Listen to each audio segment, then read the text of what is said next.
Okay, we are live now. Avanifa, please. So, Bharatbhai, shall I start? Start. Please start. I guess, but everybody is there. Yeah. Dr. No. Dumra has to start unmute his this thing. Okay, but the participants are joining. We have still only 32 joined. We have around 150 registrations. We can start now. Yeah, but participants now, because the link has been opened just now, so that is it. You have to wait for 1 minute more. Okay. Yeah. Good evening, everyone. Good evening. Good evening. Good evening.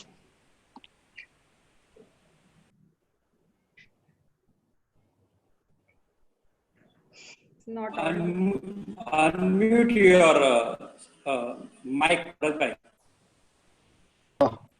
Good evening, everybody. Good evening. Good evening. Atul ભાઈ સારું travel નથી એમાં કીધું સારું તમારે બહુ સારું 1 મિનિટનો ખોટો પેલો સમય ના બગડે આમાં thanks everybody I think Bharatbhai હવે થોડું ઇશ્યુ થશે કારણ કે લિંક હજુ ઓપન હમણાં કરીને એટલે પાર્ટિસિપન્ટ ગ્રેજ્યુઅલી જોઈન થશે till then we start. Let us start. Okay link તો ઓપન જ રહે એમને જોઈન Yeah. કરી શકે પહેલા. Yeah.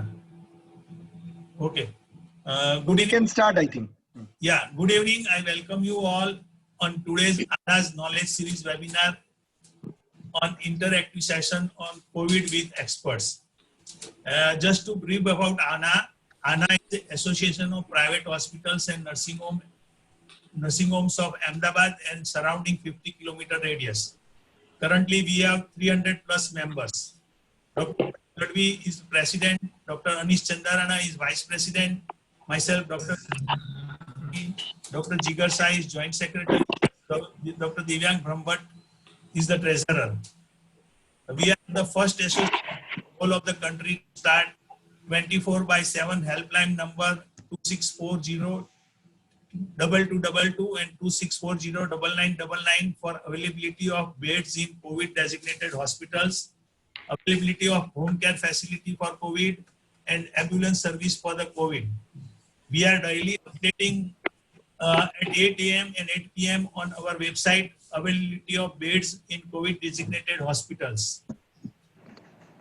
Humanity today is facing its biggest challenge ever. We have been attacked by a virus which has no standard treatment protocol yet. The entire world has been brought down to its knees and the mightiest nations are feeling helpless under the onslaught of the attack by an organism which is 1,000th of a millimeter in size. We do not really know whether India has already entered phase 3 of this pandemic or not. Let me introduce today's eminent panelist, Dr. Atul Patel, infectious disease specialist attached to Sterling Hospital, Ahmedabad, and is a member of COVID Advisory Committee of Gujarat government. I think he might not be having sleep for more than 4 to 5 hours for the last 3 months. And we have many sleepless nights managing COVID pandemic of Gujarat. Dr. Harjit Singh Dumra is a leading pulmonologist and critical care specialist to SCG Hospital, Ahmedabad. Dr. Manoj Vitlani is a practicing physician and attached to SCG Hospital, Ahmedabad. Dr. Monila Patel is a professor of medicine at SVP Hospital, Ahmedabad. Dr. Manisha Sai is director of pathology services, SIMS Hospital, Ahmedabad. Dr. Tushar Desai is a leading radiologist and chairman of Infocus Diagnostic Services Limited. Dr. Urman Dhruv is the director, Department of Internal Medicine, SCG Hospital, Ahmedabad, and moderator of today's webinar. With these remarks, I hand over to Dr. Urman Dhruv to start ball rolling and get the answers from our panelists and solve your queries for the COVID-19. Thank you. Over to Dr. Urman Dhruv, please. Good evening, everybody. Very happy to see so many people on the line, and thanks Ana for organizing such a nice symposium. We'll be directly go to the topics. Today, how we are going to talk. First, we'll be having a couple of questions about the symptoms. Then we'll be going to diagnosis. Then we'll go to the COVID patients at their home. Then COVID ward, and then ICU, and then certain strategic questions to the experts. So this is how we'll be taking up. We are not going to discuss the details or the basics of COVID, which is known practically to everybody, like ILI, influenza-like illness, or SARI. So we'll start directly with atypical symptoms. We all know the symptoms of COVID, typical symptoms: cough, nasal congestion, sore throat, body ache, fever, diarrhea, etc. So I'll ask Dr. Manoj Vitlani, and I'll request all of my speakers to remain brief because we have got as many as about 56 questions to answer. So we'll try to be brief, precise, and at the same time practical rather than theoretical. So Dr. Manoj Bhai, what atypical symptoms have you noticed during these 3 months as far as COVID patients are concerned? Atypical symptoms. Thank you, Urman Bhai. We had seen many atypical patients. The patients come with the neurological symptoms.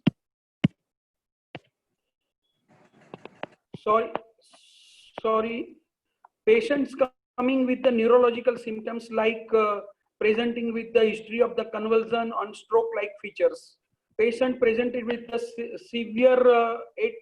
severe chest pain and found to have a acute coronary syndrome, but ultimately diagnosed as COVID. Because of the COVID thrombosis, microvascular thrombosis may present with this like this. Many patients come with the abdominal symptoms like diarrhea nowadays frequently, and even AKI, acute kidney injury, and some patients we had seen only the weakness is the symptoms, no any extreme fatigability, weakness, electrolyte imbalance, and we nothing cause of found, and then we did the RCT thorax and found to have a COVID pneumonia, and then ultimately diagnosed as COVID. These are the many manifestations. Means even we had not seen here skin manifestation, but skin manifestation seen in US as per the literature. But we are seeing the neurological manifestation, cardiological manifestation, and AKI, and found to end simple weakness, fatigability, lead, and ultimately diagnosed as COVID pneumonia. Thank you. I'll ask a question to Dr. Monali. Anosmia, that is the loss of a sense of smell. How important is it? Is it really related to the prognosis as is being talked about? And because you have got probably the vast experience of COVID, having managed it for last 3 months at SVP, how many cardiac presentations have you seen? Yeah, so anosmia we have seen in couple of patients, but as you say, related to prognosis, probably anosmia is not something which is bad in prognosis, prognostically wise. Lot of patients do recover very well, the ones who have had the problems with the smell and the taste. So they are more of the milder version of the COVID. So one thing is that they are not a very serious complication of COVID. And secondly, of course, we have had a vast experience, but to present with the corona symptoms, rather we have found in our patients who have had the disease for about, let us say, 7 to 8 days. Many of our patients, we find that they are recovering in the oxygen saturation, feel they are becoming stable, and suddenly the next day morning, we have seen episodes of an acute myocardial infarction and the patient collapse with that. So coronary symptoms, I would say, are rather really very, very important. We are really having a lot of patients who are succumbing due to the acute myocardial infarctions. Thank you. I'll go to Dr. Atul. Atul bhai, when COVID came to India, we had heard so many things that patient reaching the hospital in a very poor condition and dying within an hour or so, or patient coming with AKI or multi-system involvement. Is it true that India has been spared with multi-system involvement, or those varied presentations are not very frequent in India? Dr. Atul bhai. Yeah, I mean, the complications that you described, that patients are heading to ER with multi-system issues like respiratory failure or the kidney failure. This is probably related to the very late presentation to the hospital. And one of the reasons for going late to the hospital, maybe like patients were hiding their COVID status, they are denying, and they were not going for a testing also in initial time. But nowadays, like we are not seeing the patients entering into the ER and crashing within hours. I mean, the story that you are describing was very true in the month of April and the early May. But after that, we are not seeing the patients entering into the ER and crashing. And this is just because of the late presentation. They are hiding their disease and they are not coming for a treatment. Thank you very much. We'll jump to diagnosis now, and we have got a pathologist on our panel. So I'll ask Dr. Manisha. We all know the specificity and sensitivity of RT-PCR. We don't want to go into details of it, but we would like to know what precautions or what instructions should we give to the patient so that the sensitivity of RT-PCR improves. Yeah, see, I mean, basically, better sensitivity comes with a proper sample collection. So drying of nasal mucosa or something like that should be prevented from patient side. I think that's the major thing which patient needs to take care of. Otherwise, major call goes to the technician who is collecting it. So proper sampling, proper transportation of it, that brings a better sensitivity on the pre-analytical side. Analytical things are different, which may lead to PCR inhibition. There are some technical issues with that, which may result into false negative results. Thank you. Okay, fine. Another issue has been these days, has always been with all laboratories in the past, that a sample suggesting negative at one place and the next day the sample is positive. So kindly throw some light so that the physicians do not have any doubt about the laboratory. Negativity does not confirm the negativity of the disease. See, basically guidelines are suggesting 2 negative RT-PCRs has to be considered as negative. That is the first thing. So one place it comes negative, second place it comes positive after 1 day, means it may be too early or too late. You know, these are the 2 major reasons for another pre-analytical things which may bring to false negative results. So if like one laboratory has tested it little earlier than the next one, there are all the chances that result may come negative. I think this is the major reason. So the message would be that if you are suspecting COVID clinically, then go for 2 consecutive RT-PCR if the first one is negative. And that's an important message. Yes, Okay. to declare it as a negative. Yeah. Madam, I would like to know, how do you give CT score? CT score is based mainly on this viral load, right? And it is directly proportional, inversely proportional to the viral load.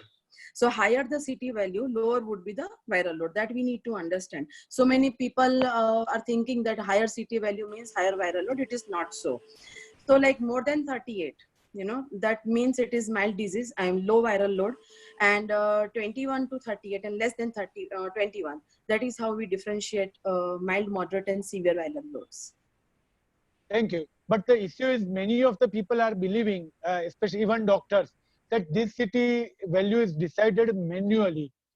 Is it a manual or is it only a... No. It is by automation, of course. Okay. So now we'll go to Dr. Dumra and Dr. Atul Bhai to find out So the value. Roman, can I answer your previous question?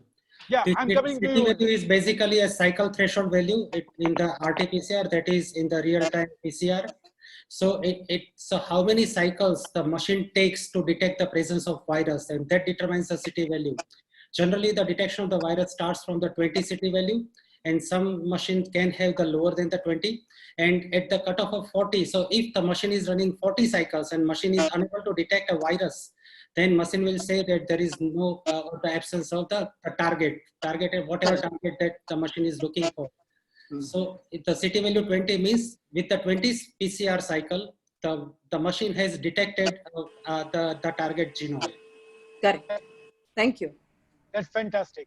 So we'll go to Dr. Dumra first and then we'll come back to Dr. Atul. The value of CT score. Most of the people believe that the CT score goes along with the severity of the disease. So kindly throw some light, Dr. Dumra. So this point about the CT value indicating severity of disease is not concrete and conclusive as of right now.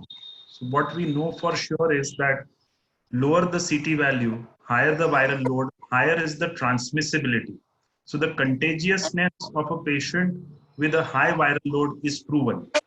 Whether a high viral load translates into a severe disease 5 days, 10 days down the line is not conclusively proven. We have historical data from the MERS virus, the COVID, the coronavirus, the first epidemic, which showed that higher viral loads, even the H1N1 epidemic, where higher viral loads were associated with more severe disease.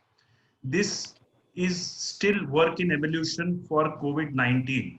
But yes, we do look at the viral load in patients who have more comorbidities, who probably are elderly, who socially would be more prone to developing severe disease. And in addition to those factors, a patient with high viral load should be very carefully assessed because this patient might go on to develop severe disease. Thank you. Dr. Atul Bhai, high CT score with a high risk patient, would you be more careful? Low CT score with a high risk patient, would you be more careful? Because these days there is a trend that low CT score admit the patient. Would you agree to this statement? Yeah, we have the sparse information about the value of CT score and the severity of illness, because this COVID disease is entirely unpredictable. You cannot say that somebody who is having a low CT score means that patient with a very high viral load are more likely to go to the moderate to severe disease. It's not that. But there are few studies which says that on admission, when patient is having a very high viral load, that means low CT score, there are high chances that patient will go into the intubation. Right? So that means they requires a mechanical ventilator supports. But at the same time, there are another study which says that, even though the patient who has a very high viral load or the low CT score with a high risk, they may remain having a mild symptoms and they eventually recovers. So probably, right now we have some confusing evidence that the high viral load is associated with the severe disease and need for mechanical ventilator. These are the published evidence. But at the same time, there are evidence also that, you cannot predict the clinical course looking mainly as at a viral load. But of course, yes. So coming to your question, I'm going to take extra care when somebody is having a high risk for moderate to severe disease, and this patient is having a very high viral load, then you have to be extra careful. But let me give you a real example. Before 2 weeks, like we had elderly patients, couple, that both were aging around 61 years male and the 60 years female. Both were having less than 24 CT value. Both were having the duration of the symptoms at the same time. The husband requires hospitalization, develops bilateral extensive pneumonitis, requires oxygen therapy, requires tocilizumab, and the wife simply responds to the oral B complex. She do not require hospitalization. She was taken care at the home. Both were having the same symptoms. Age is also same. Only difference is in the gender. And both were not having any increased risk, additional risk of diabetes, hypertension. Both were having no risk. The only difference is the gender. Like female gender, we know that it is having a less chance of disease progressions compared to a male gender. So this was the only difference. Otherwise, the rest of the things were the same. So this is unpredictable disease. But yes, we have to take additional precautions because there is a risk involved in a mechanical ventilator or very sick patients. So if we give a message that high viral load, it may be one of the risk factors, but is not an indication for hospitalization. Absolutely. If rest of the risk factors are fine. Absolutely. Perfect. Thank you. In fact, can I interrupt you? Yurman bhai?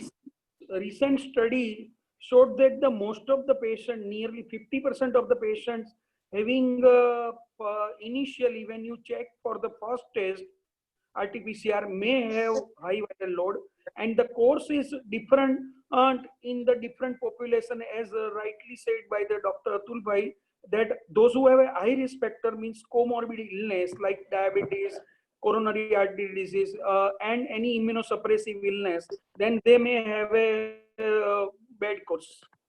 That's exactly what we said, that it is only one of the risk factors, but it is not an indication for hospitalization unless there are other risk factors also. Now we'll go back to our pathologist, Dr. Manisha Ben, and we'll ask her to say something about rapid antigen test. how significant or how important it is, especially in the containment zones or in an area where there are lots of patients having positive COVID results, or in a house where there is one COVID positive patient. So how much to rely upon rapid antigen test? Dr. Manisha. Yeah, sure. So there are clear guidelines suggesting the how we need to interpret the rapid antigen test. That test basically is definitely very user-friendly test in consuming very less time, maybe 10-15 minutes max, and highest is 30 minutes till we declare it as negative to reading those bands. Most important is if it comes positive, we have to treat the patient as positive. If it comes negative and patient is asymptomatic, we need to declare patient as asymptomatic. If it comes negative but patient is symptomatic, then we have to confirm it by RT-PCR. So the test is designed in a way in which they have tried to increase the specificity to the level where the sensitivity is little compromised. So because it is highly specific test, we can consider it as a true positive if it comes positive, but not as a true negative if it comes negative. And of course, in a higher containment zone and for the mass screening or for the first contact of the diseased person, it is very valuable test at a low cost, faster, and we can do it. Thank you. So important message here would be, again, if it is positive, it is COVID. But if it is negative and still there are symptoms and you are highly suspecting COVID, it is always safer to go for RT-PCR. Sure. Now we'll go to the blood test, and there again, the CBC, complete blood count, where we have to give more significance to absolute count. So what is the significance of absolute count? We'll go back to our pathologist, Dr. Manisha Ben. Sure. So basically, there may be mild increase in total WBC count, and a significant factor here to consider as a prognostic marker would be lymphopenia. So that if there is absolute lymphopenia, we can consider it as a bad prognostic marker. And of course, we need to check for the platelets and all to consider it for the hypercoagulable state and everything. These are the major two. Fine. So PL ratio, as we have already been saying, if it is more than 2.9, then we should always be on alert or on our toes. That is another message that we need to remember. And especially the absolute lymphocyte count going below 1000 should make us more alert. We'll go back to our experts. I'll go back first to Dr. Dumra. Inflammatory markers on day 1. Is it really genuinely to be done, or there is a specific role of inflammatory marker, including CRP, ferritin, and IL-6 and D-dimer, when they should be done? Dr. Dumra, sir. So if you are very sure about the duration of symptoms, so if you have a very concrete history saying that the symptoms started yesterday, there is no role for inflammatory markers on day 1. Having said that, sometimes it is very difficult to elicit that history, and there might be a suspicion that the patient is having symptoms since 3-4 days, particularly when they come to the clinic with a CT which shows a CT severity score of 10, which cannot have happened in 1 day. So sometimes the patient might say 1 day, but the history would evolve over 5 days. In a situation where you are absolutely clear about the duration of symptoms, there is no role of inflammatory markers, not only on the first day, but not also for the first 5 days. Inflammatory markers, if you really want to look at, you can look at a CRP on day 1, just because you want to be sure that what you are dealing with, is it a bacterial infection, is it a viral infection, just as a part of CBC, but not as a marker to chase. None of the inflammatory markers are reliable, even if they are elevated in the first week. They do not indicate excessive, disproportionate inflammatory response. It is just a proportionate rise. So even if you get them done and if they are high, you cannot chase them in the first week, which means you should not get them done. Day 5 onwards, that's the time to be cautious, and that is the time you get it done. Thank you, Dr. Dumra. So important message is, number 1, the days are counted from the symptom onset and not from the day of COVID positivity. So it is always important to write down the symptom onset day in all cases, outdoor or indoor cases of COVID, that the symptom started on so-and-so date, because the 7 to 10 days from symptom onset are more important. And getting inflammatory marker done on yesterday the patient had body ache and today you get them done is not going to be helpful.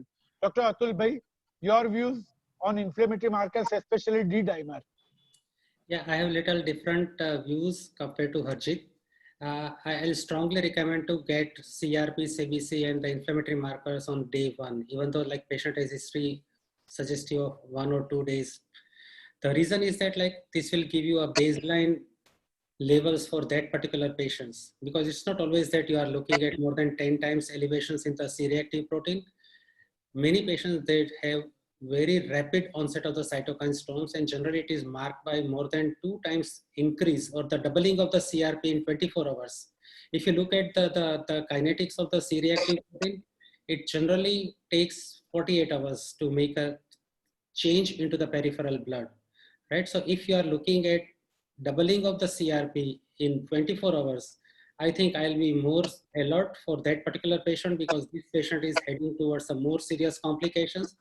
So day one, all the markers are extremely important. So get it done, because these baseline values you can have for future comparisons, that on day of admission or whatever day of clinical presentation, the patient's baseline CRP, baseline D-dimer, baseline ferritin were so and so. So that's why you can use those baseline markers to compare after day 4, day 5, or whatever days that you are repeating it, right? So baseline is very important. So I'll recommend all the inflammatory markers except IL-6. I'll see that IL-6 has no role in evaluation of the COVID-19 patients, because it gives you very erratic results. And if you look at the literature, the CRP and the IL-6 has a parallel dynamics. So if your CRP is going high, the IL-6 should go up, right? So if you are not looking at the parallel increase or the linear kinetics of CRP and IL-6, that means that the measurement of IL-6 is not giving you a correct estimate, because you require a specific technique and you need to perform IL-6 assay immediately. You cannot perform IL-6 from a stored plasma. કારણ કે ઘણી વખત એવું થાય કે આપણે સવારે CBC, ESR ને બધું કરાવી દીધું, સાંજે ખબર પડી કે CRP 5-6 છે ને the symptoms looks like COVID. એટલે આપણે લેબોરેટરીને ફોન કરીને કહીએ કે ભાઈ એમાંથી IL-6 કરી નાખજો ને. This should not be a practice, because if you are performing IL-6 from stored plasma, it will give you a very erratic results. એટલે ઘણી વખત 60-70 બધું આપી દેશે અને પેશન્ટ IL-6 ના જ અડધા તો ટેન્શનમાં હોય છે કે મારું IL-6 70 થઈ ગયું છે. But they will never understand like how IL-6 was performed, when the blood was collected, whether it was a stored plasma, what machine were used to perform IL-6. So there are so many intricacies in the assay of the IL-6. એટલે બને ત્યાં સુધી, even in my practice, I generally do not order IL-6 to any patients. Even with the severe patients, કે એની જરૂરત નથી. If my patient's CRP is rising, I'm satisfied that patient is heading towards cytokine storm. I do not need any additional IL-6 assay. Now coming to the D-dimer, જે આપણે અત્યારે interpretation કરીએ છીએ of D-dimer, right? I mean, let me tell you to the all audience that this interpretation of D-dimer is limited and restricted only to the COVID patients. You cannot interpret the D-dimer the way we are interpreting now in the COVID patients.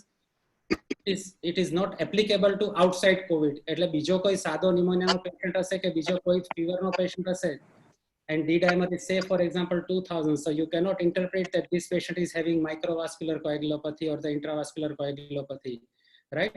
This interpretation of D-dimer applies only or the solely to the COVID patients.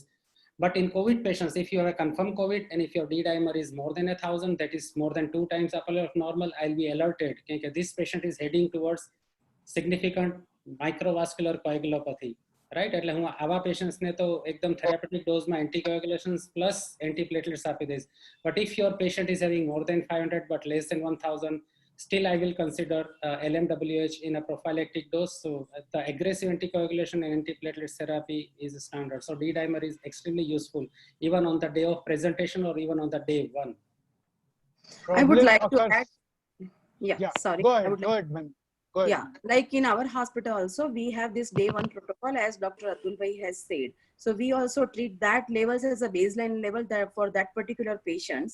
And say, for example, in CKD patients, if there is D-dimer is high, we cannot take that as a baseline high level. Means patient may have a high D-dimer because of the CKD. And pregnancy also. Pregnancy will also get high D-dimer. Yes. So for that patient, we have to take, say, for example, 2000 as a base level, and then we need to monitor the rise. Right?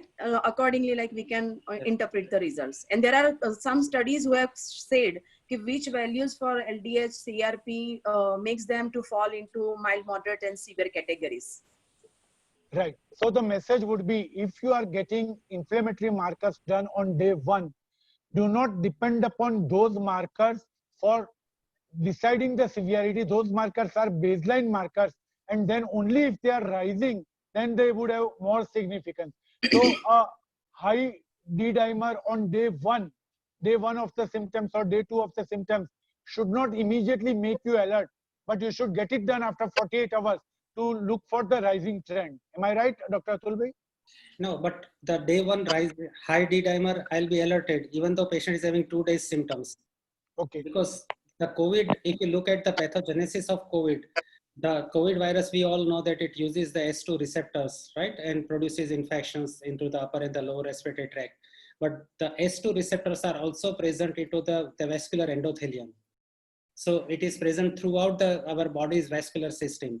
And the COVID virus can produce severe infections and the severe inflammations of the endothelium and producing endothelitis. So from the onset of the disease, patients can go into the COVID sepsis, produces severe endothelitis, and these patients can have very high D-dimer. એટલે જો બીજા દિવસે મને D-dimer 2000 મળી ગયું તો સમજવાનું કે પેશન્ટ પથારી ફરી જશે. Okay. So, sir, I'll like to interrupt a little bit, just to be sure. First and foremost, the message is not that do inflammatory markers and serially follow them, because you'll end up doing it every day. You have to select your patients where you would want to serially monitor them. Secondly, if you start chasing numbers, you will end up treating them sooner or later. Maybe everyone here is very knowledgeable and they might do it serially and they might interpret the results genuinely.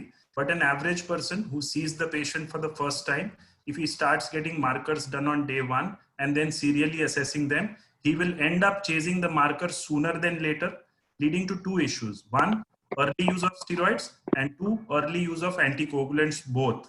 So the message should be clear that yes, we need to phenotype our patients. If we have the experience and skill to seriously assess the patient, then you should do it. But as a protocol, doing it every day or every 48 hours, you will eventually end up chasing values, even if the patient is doing well.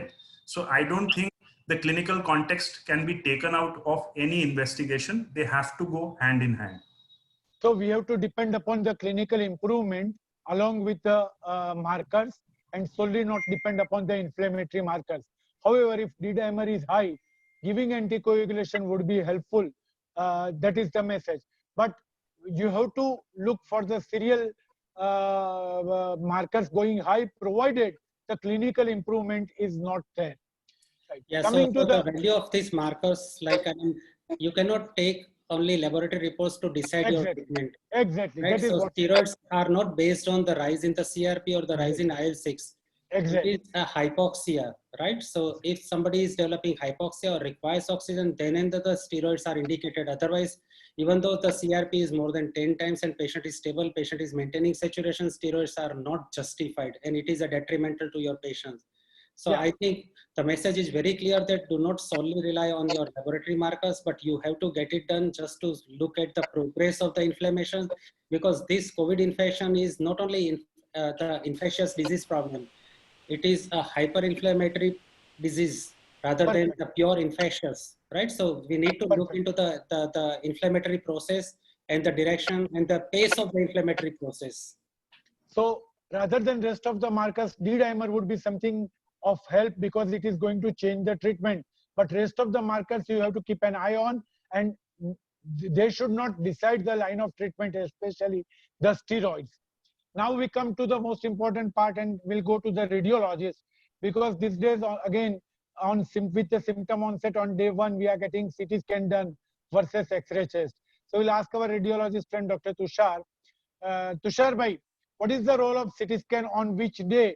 And we had recently a huge series of asymptomatic patients undergoing CT scan, our medico friends, and they got GGO, that is ground glass opacities there. So what's your opinion? CT scan on day 1 or day 5 of the symptom onset? First of all, on day 1 of the onset of the symptoms, probably you will not get any positive findings most of the time. So it is not advisable to go and get HRCT done on the day of onset of the symptoms. I would recommend at least 3 to 5 days period after the onset of the symptoms. That means fever and then probably sore throat and rest of the other symptoms. But on the onset of the symptom, I don't think HRCT is required.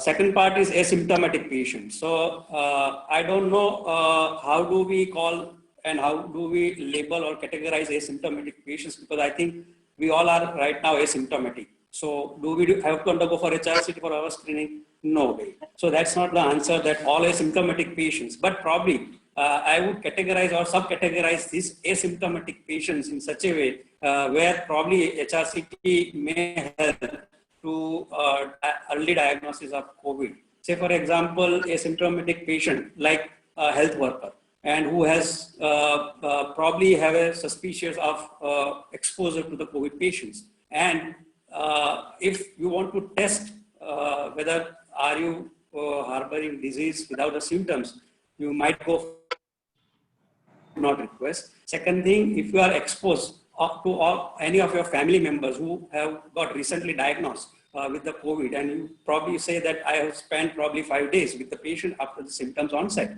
And if you want to get early diagnosis, probably you can go for HRCT, but not all asymptomatic patients should be subject for HRCT. So we'll go to each of our panelists, all 4 panelists, and would ask a common question that runs in the mind of physicians, that COVID test is negative, RT-PCR is negative, and CT scan is positive. What to do? First to Dr. Monali. Yeah, so we have a lot of patients who turn out to be having the first RT-PCR which is negative, or maybe let us say now the antigen test has started. So the antigen test is negative. So here comes the clinical suspicion. If you are really thinking that the patient could be a COVID, let us say the patient has a history of a contact with a positive person, somebody has died or admitted in the hospital with a positive COVID, then those patients plus the clinical signs and symptoms, and maybe sometimes the patients come with an HRCT from outside. So all this type of things do occur. So in all those, we do admit this suspect ward and get a repeat RT-PCR done. So that is one thing what we do is, as Dr. Manisha said, that you should have a 2 RT-PCR to say that the person is negative. So that is one thing what we do. And even before we get the results of the RT-PCR, if the patients do have signs and symptoms of COVID, we do start the treatment at the basis of COVID.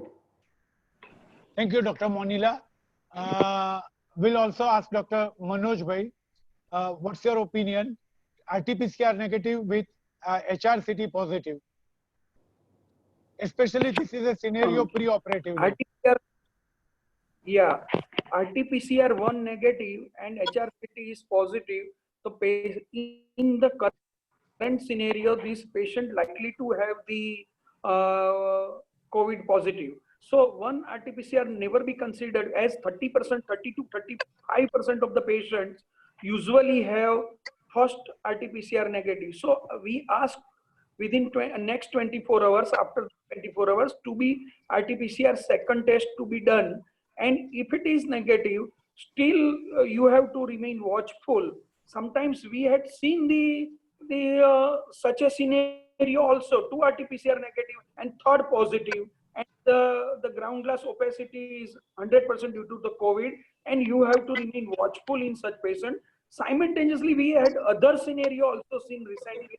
One presumptively positive, then next second is positive with a low viral CT threshold value like 35, and after that patient took some treatment, and then after 2 days RT-PCR negative. So we have to do all these tests in conjunction with the clinical context. So only the laboratory value is not fruitful. We have to remain constantly watchful in such type of the patients. Dr. Tushar Bhai, there's a question to you. What is the harm of exposure to CT scan? How harmful it is? Sir, nowadays we are doing low dose HRCT to reduce radiation dose. So that cuts down to 50% of the normal CT thorax, but still it is high. if you compare to the X-ray chest. So it's probably 5 times more than the plain X-ray chest. So there is definitely a radiation attached with each. So it would be a wiser step to take when to use HRCT. So And the the message- questions which you asked previously, that negative RT-PCR but HRCT positive, that itself indicates, and all our panelists have agreed that they all have experienced such things. So that itself says that the sensitivity of the HRCT is higher as compared to RT-PCR. I am not talking about the specificity, because the rest of the other viral pneumonia also can mimic like COVID-19.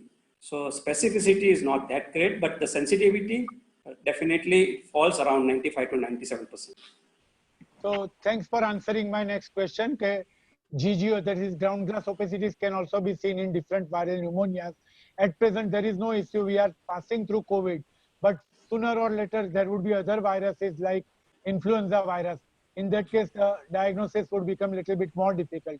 So it is always better to send a message that as long as possible, depend upon RT-PCR to diagnose COVID positivity rather than on CT scan. But CT scan can be of a tremendous help to guide you to go for repeat RT-PCR if need be.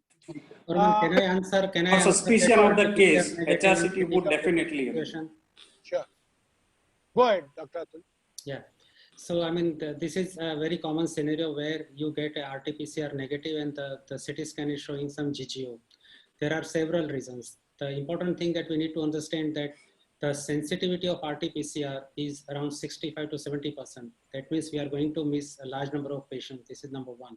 If you are repeating, as Manoj has said, that if you are repeating RT-PCR on day 2, then the sensitivity increases to the 97%.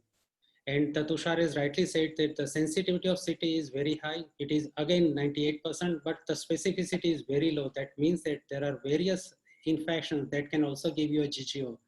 So our job as a clinician is to find out whether this patient is having a true COVID or the CT changes are the true changes related to the COVID, or it is related to some other infections like mycoplasma. Mycoplasma can give you a GGOs on CT scan. Then there are more than 10 causes, 10 infectious diseases which can give you the GGOs on CT scan. The only important difference or the CT picture which leads to the diagnosis of COVID would be the multicentric, the peripheral pleural based, right? So I mean, if you are looking at this multicentric and the pleural peripheral based lesions, then very likely that you are dealing with the COVID. Now coming to the situation where you are, I mean, suspecting clinically that patient is having COVID and you have subjected patients for RT-PCR, the first test comes negative, second test comes negative, and you have true clinical suspicion that my patient is having COVID, because you cannot give a tocilizumab, you cannot give a remdesivir in absence of COVID diagnosis. So the other methods that you can utilize for making a diagnosis is that you can also go for a sputum examination. If somebody is having an expectoration, then the sputum is more valuable, because if you look at the 3 biological samples that we can use for the RT-PCR testing, one is the nasopharynx, second is oropharynx, and third is lower respiratory. The viral load or in the oropharynx is the lowest.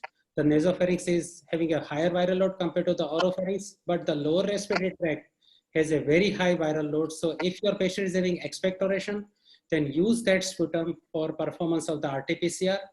But if your patient is having dry cough and there is no expectoration, and patient is intubated and requires a mechanical ventilator, you can do a quick bronchoscopy, because BAL will give you the positive RT-PCR.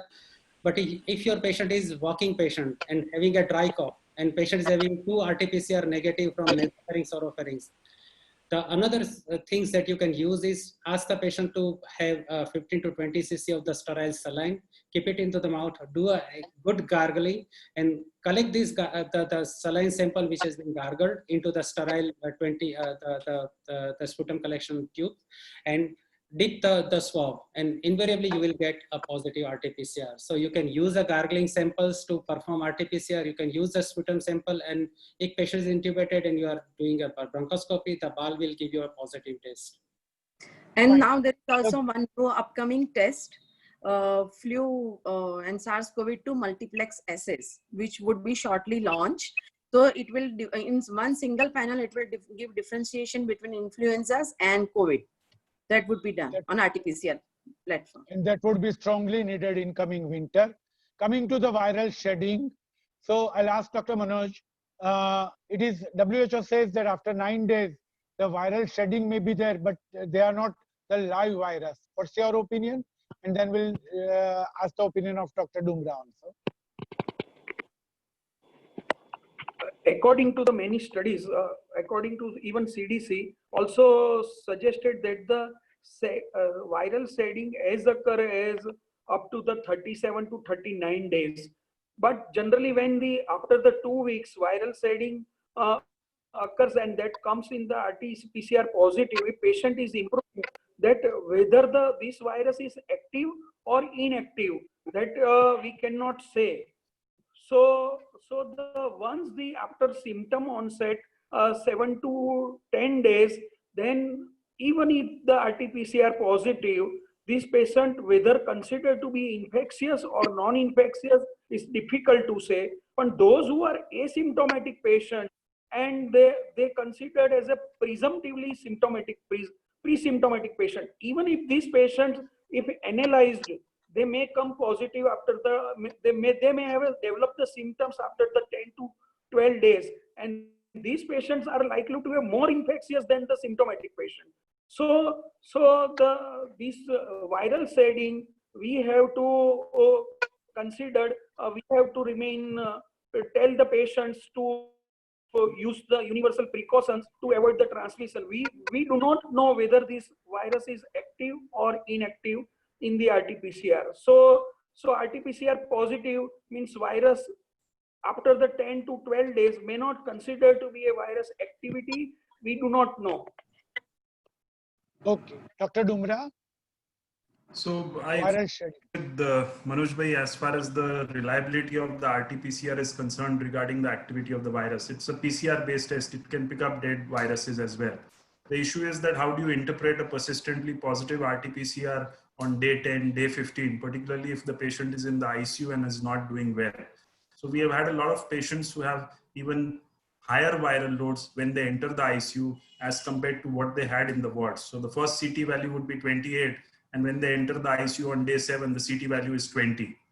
So the question is, many of these things have to be interpreted clinically. So as a rule of thumb, any viruses which is being shed after 10 days in a patient who is doing well could be inactive virus, or it could be intermittent shedding. But for a patient who is not doing well on day 15 and continues to have very high viral loads, you will have to take that into consideration that this is possibly active virus. We don't do viral cultures. Viremia is seen only in 15% of the patients. And again, we don't send blood cultures for viruses. And hence, there has to be a clinical take on this. It's going to be extremely challenging for any person to say that there is no active virus here in a patient who is not doing well. Thank you. So these things would be very important because this would determine whether the patient is a carrier, infective to others, or if the patient's condition is deteriorating, are we supposed to continue antiviral drugs? 3 important decisions would depend upon it. Dr. Atul, if you have any differing ideas. Or this persistent viral shedding, right? Yeah, so we do not know like how long the virus will survive. And currently, like the Indian study is ongoing with NIV Pune, where we are looking at the viral culture serially in a patient with COVID with a mild to moderate illness, just to show that the virus is alive at the end of 7 days, 10 days. So we are going to send a serial, the swab for culture at NIV Pune. So once this study is completed, probably we'll be able to know.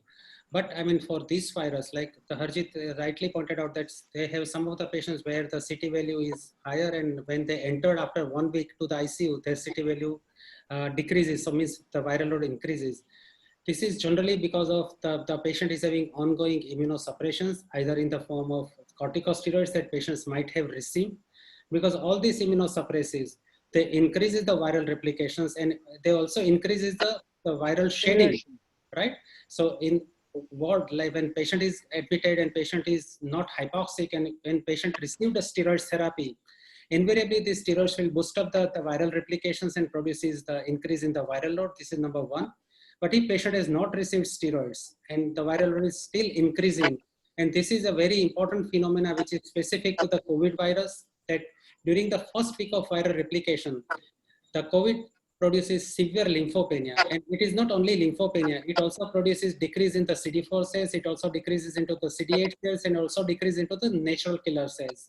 So all these cells line will go down in the first week time and produces profound immunosuppressions.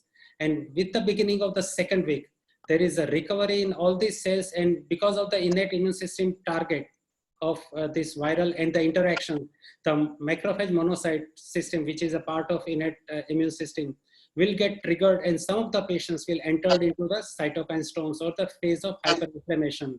So during the first week of immunosuppression, some of the patients, they develop profound lymphopenia. Lymphocyte count will be in 500, 600 like this. So during this time, because of the profound immunosuppression, these patients can have increase in the viral replication. Then patients can have a severe disease, right? And second thing is steroids. Steroids we generally do not recommend to any patients with the COVID unless patient requires oxygen and patient is having bilateral pneumonia. So we can take a message that. Can I interrupt? Few of our patients, what we have been seeing is that even after entering the ICU, their viral loads are also decreasing. Maybe they are turning negative by RT-PCR. Still, we are having a lot of complications, lot of deterioration in the form of probably mechanisms of thrombosis and embolisms. So these complications, what I was talking of, nowadays we are seeing a lot of those complications in 10th day, 15th day or for patients where even the RT-PCR may become negative. But still the patients are having this type of complications in the form of maybe a pulmonary embolism or a myocardial infarction. So these complications is because of the monocyte macrophage activations triggered by this COVID virus. So now the viral load is going down, but the system is triggered. So the macrophage activation is giving rise to all these complications which can lead to the death of your patient. Yes. Yeah. So Atul will come to it again, but the message would be that those patients who are improving, clinical improvement is there. They do not require a second viral RT-PCR, and it is presumed that these patients would not be infective and would not be carrier as long as they have clinically improved at the end of first week or second week. So clinical improvement. We cannot say that confidently. We cannot say that confidently. That's exactly what I want to know. Yeah. So, but the way in which the WHO and Ministry of Health has decided to discharge these patients and the quarantine period has been decided, it is presumed at present that if the patients improve clinically, they are not going to be carrier or they are not going to be infective after 17th day of symptom onset. Am I right? Yes. So basically, yeah. So basically like 3 days of asymptomatic period followed by 1 week of quarantine. That's a normal practice people are doing nowadays. Correct me if I'm wrong. No, that's 10 days of a febrile period. Asymptomatic phase. Right. But still we can say it that it is not there. The reason of discussing this thing was most of the patients want a repeat RT-PCR at the end of 14 days, which is not required if they have clinically improved upon and they have got a 10 days a febrile period. Now coming to the home quarantine, and I'll go to both our physician friends. First to Madam. We know all the recommendations of home quarantine, but what important precautions or instructions you will give to the patients who have been home quarantine? Main important instructions, few. Yeah, so basically home quarantine is for persons who are relatively asymptomatic. So just maybe, they are just having some degree of fever, that is all. Difficulty in breathlessness or severe diarrhea or any other severe coughing, they are not the complaints where you should home quarantine them. So if they are relatively asymptomatic, we can home quarantine them. The important things to be watched for are, of course, a baseline investigation to be done. Like we just discussed previously, just to know that what are their baseline. Maybe the fever pattern they should observe. Then probably an oxygen saturation they should measure. And very important is we usually advise our patients to check the saturation and the pulse rate and after they go to the washroom, because many times it is that the patients who are resting, they may not be that hypoxic, but once they go to the washroom and come back, then they are probably symptomatic and in the form of hypoxia also. So these are the few things we do advise them, that once they are home, they should take care of all these things. And of course, home isolation in a particular room, which they can, in case if their house has that facility of an individual room, then probably is the best to home isolate. Otherwise, they should be admitted to the hospital. Dr. Manoj, any other, apart from this, any other instruction for home quarantine? Those who have a home isolated confirmed cases, they have to monitor at least whatever said, fever and these all symptoms, and the symptom of fatigue after passage of the stool or the going to after the washroom, and that to be monitored, and at least blood test, basic blood test, and the inflammatory markers on the second week to be done. Some patients may not have a weakness and fatigue only, and they do not have the symptoms, and they may develop the sudden worsening. So we have to monitor for the laboratory parameters also. Right. Another important thing that I would suggest would be, you have to check the pulse oximeter. Many a times pulse oximeters are faulty and they show some wrong results and patient become panicky. Or many a times patients believe that the pulse oximeter is faulty and it had shown once 92, but now it shows 97. A single hypoxic event on a properly working pulse oximeter should alert one to go for hospitalization or to have more checks with that patient. I think that's all about the home quarantine, or rather home isolation. I should have used the word home isolation. Another important thing is, if there is no one who is COVID negative in the home, that means if all members are having COVID positivity, that is against the law of home isolation. So there has to be one healthy person who takes care of all the rest of the members. So that is one important indication for home isolation. Coming to the another point, at what point we should suggest that the patient should be hospitalized, a patient who has been home isolated. So I'll go back to Madam again, Dr. Manila. What are the indications for hospitalization in a patient who has been isolated at home?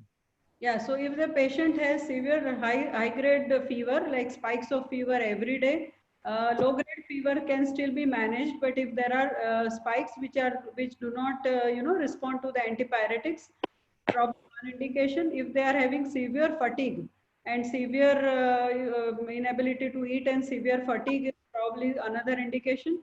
Or if as you said, if they are measuring regularly on pulse oximeter and repeatedly, like the saturation is going down, they are feeling hypoxic and maybe chest discomfort along with the hypoxia, feeling of breathlessness or shortness of breath, as we say, or severe bouts of coughing, which is suggesting that lower respiratory tracts have been involved. So these are the few indications. Plus, as I said, nowadays the patients come with diarrhea. So if there are severe diarrhea, which would again cause severe weakness and fatigue in these patients. So any of this type of complaints, if the patient has, they should probably urgently report to the hospital, because this cytokine storm and sudden worsening may, not give us much time. Thank you. We'll be a little faster because we have got so many questions yet. So we are now going to the ward, the patient admitted in the ward, and I'll ask Dr. Manoj Bhai, what is the protocol, typical protocol of ward patients admitted under you? Very briefly, very briefly. Usually mild to moderate cases, we have to hospitalize in ward, especially those who have mild symptoms, fever, mild to moderate symptom, fever, respiratory rate less than 30, oxygen saturation above or 94 or above, and the patient do not have the should not be a hypoxia, respiratory must not be a more than 30, and these are the patients to be kept in the ward. But what is the protocol? On day one, what do you do? And then what, while taking the rounds, next few days, what do you always look for? And then what medicines are going on? Just again in brief. We have to give the antiviral as per the choice, or we can choose the nowadays the hydroxychloroquine is not in the as the many studies showed that the no much benefit with the HCQS. So we are using the favipiravir at present what available after the checking for the its contraindications, especially gout and the those who have we have to see the drug simultaneously going to cause the prolonged QT that we avoided with favipiravir. And we give the doxycycline and ivermectin also. We have to see the contraindication or hypersensitivity to this medicine. Many patients have a drug allergy. We have to take the history, and those patients we have to monitor the pulse, temperature, blood pressure, and the respiratory rate, and the pulse oximetry. If this patient developing the SpO2 less than 94, then we have to remain watchful. And those patients require the more than 4 to 6 liters of the oxygen, then we have to shift to the ICU. And we have to monitor every 48 to 70 hours above with the routine test, hemogram, ESR, CR, and inflammatory markers. And the liver, kidney, we have to see electrolytes at least once. And we have to monitor all the inflammatory markers. If the inflammatory markers going persistently higher and the patient is deteriorating, we have to shift to the ICU. Okay, I'll come to Dr. Atul. Dr. Atul, can you give me a list of things which really do not work? We know certain things work, but like azithromycin, or have you got some things in mind that really do not work and it is time for us to say bye-bye to these drugs?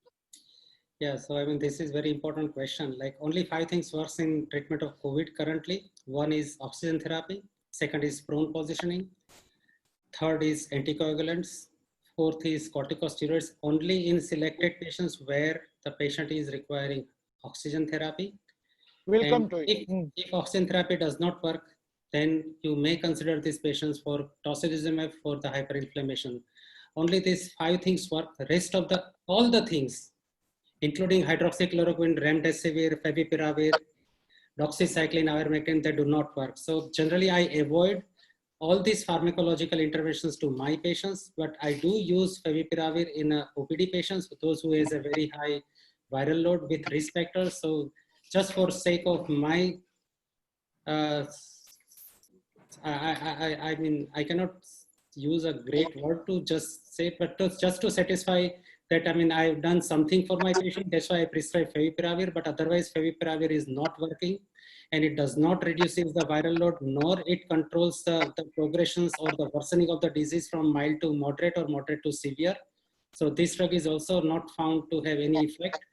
The remdesivir I prescribe only to those patients who are in ICU with moderate to severe pneumonia requiring additional oxygen supports in the form of either HFNC or BiPAP, or they are intubated for their the respiratory failure. But this drug is also not showing any effect. This drug is also not showing any effect on reducing the viral load or improving the outcome. So I think only 5 things. We need to concentrate on the 5 things. The rest of the pharmacological interventions, they will produce harm to your patients. They will end up with the toxicities. So I think better to avoid all these interventions rather than prescribing with enthusiasm that I have done something for my patient, giving doxycycline or ivermectin or azithromycin or hydroxychloroquine. I think we should keep away from all these pharmacological interventions to our patients.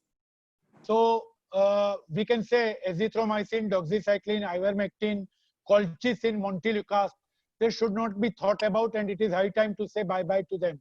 Vitamin D, zinc. Madam, it's also not working. It's also not. Now we have evidence that vitamin D is also not working. Zinc has a good evidence in the respiratory infections, especially the respiratory viral infection in pediatric populations.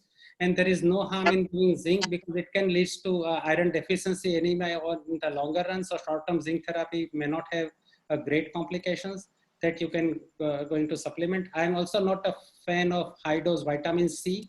So generally, like we have to reduce the intervention and we should concentrate on anticoagulation, antiplatelets, oxygen therapy, prone ventilation, because all this works and they save the lives, and steroids in only required patients, and very few patients may require tocilizumab. Okay, now I'll shift to Dr. Dumra, sir.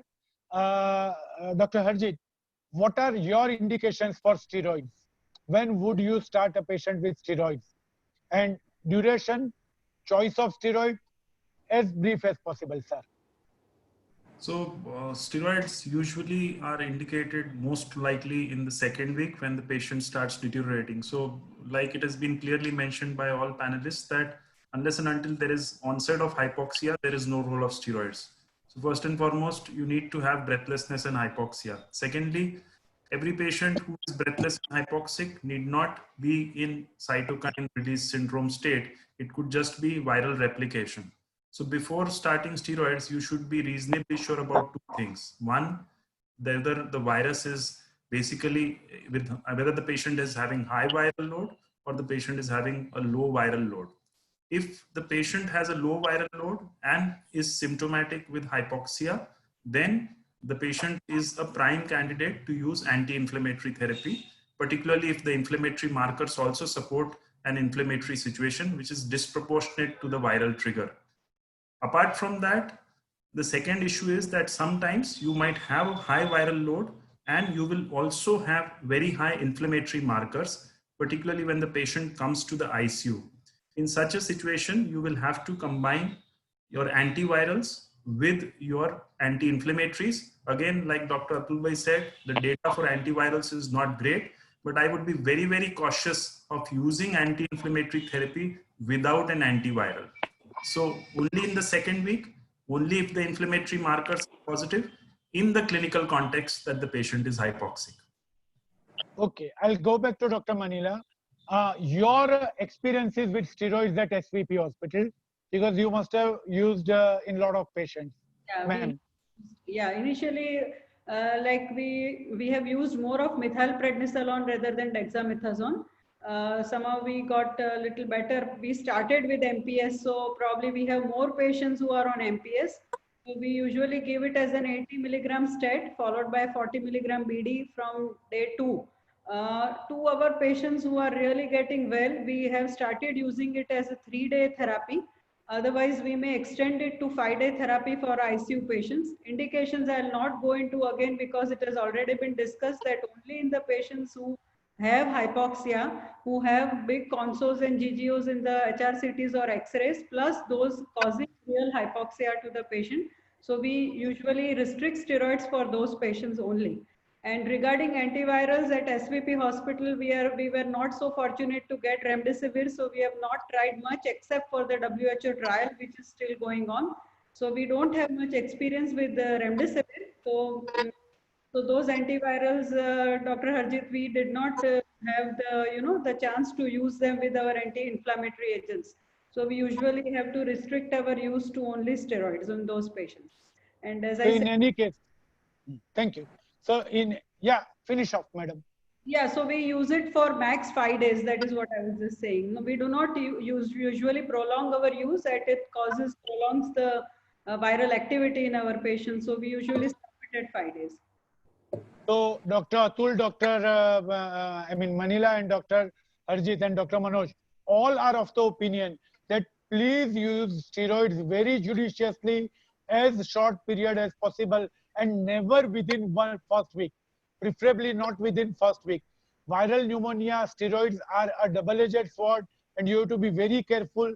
At least, please do not use the drug on OPD basis, where the patient is comfortable and has no other indication. So steroids are not a life-saving drugs on OPD basis and should not be used in the first week of the treatment. Coming to the tocilizumab, so I'll ask Dr. Manoj Vitlani, your indication for tocilizumab, and then we'll go to Dr. Atul.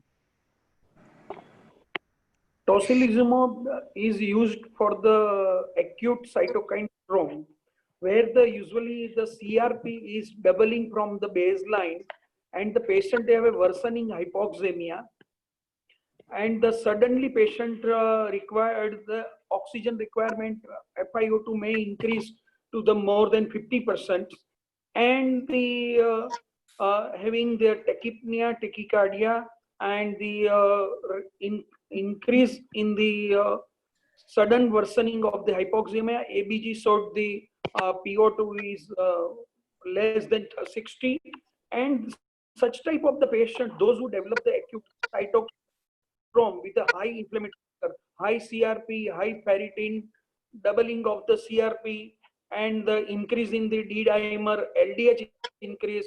See, all markers are increasing, and suddenly worsening of the hypoxemia. I developed the acute breathlessness.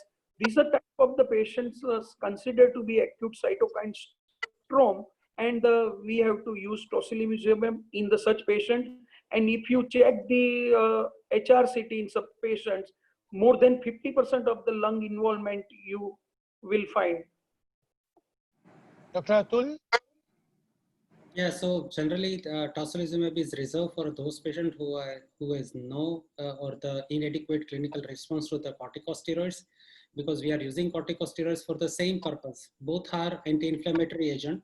So in the beginning of second week, where there is a rise in the inflammatory markers when the CRP is more than 10 times upper level of normal, or there is a doubling of the CRP within 24 hours. This 24 hours timeline is extremely important, or the patient's D-dimer. So all these laboratory parameters are or. So you do not require all the parameters together. So if your CRP is more than 10 times, it is okay. If your CRP is doubling in 24 hours, it is okay. If your D-dimer is more than 2500 nanogram per ml, then it is also a marker of this ongoing progressive inflammation.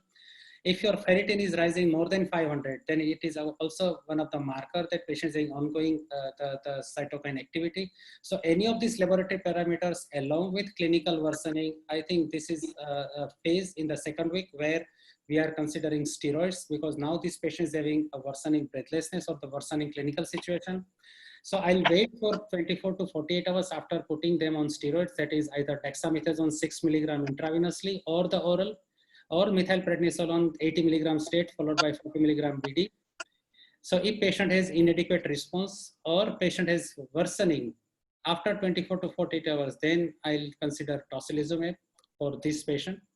Otherwise, like upfront tocilizumab, I generally do not advocate and use, because many of these patients, they do good with the steroids only, because it is also a powerful non-specific immunosuppression, right? So if the steroids fails, then you need to augment your anti-inflammatory agents. And this augmentation is generally by the use of tocilizumab. So I use tocilizumab to augment the anti-inflammatory effect where the steroids fails. Okay. I would like to add something. Yeah, sure, ma'am.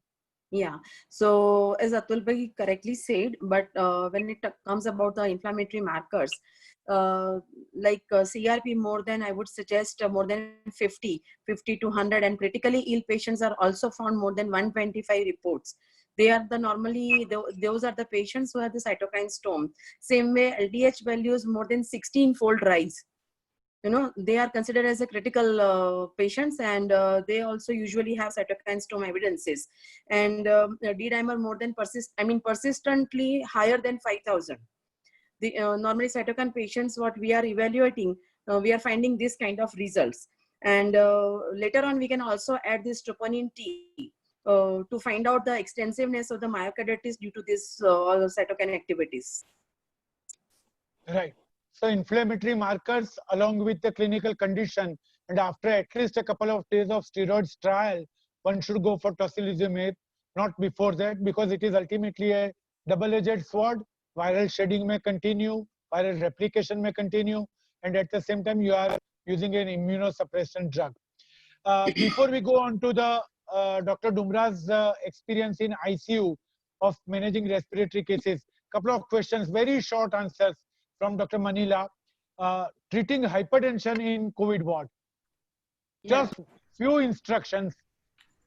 Yeah, so treating hypertension, if they are basically in case of hypertension, and if they are taking any drugs, which they are already taking, even it may be an ACE inhibitor, we do not stop them, we do continue it. So just to maintain the pressure to a normal range, what we do in all other non-COVID patients also. So basically treating hypertension is not anything different with COVID. Only thing is, if the patients worsen and go into ICUs, then we really have to monitor them properly, because a lot many times they go into hypertension. So those patients, we have to really titrate the antihypertensive drugs.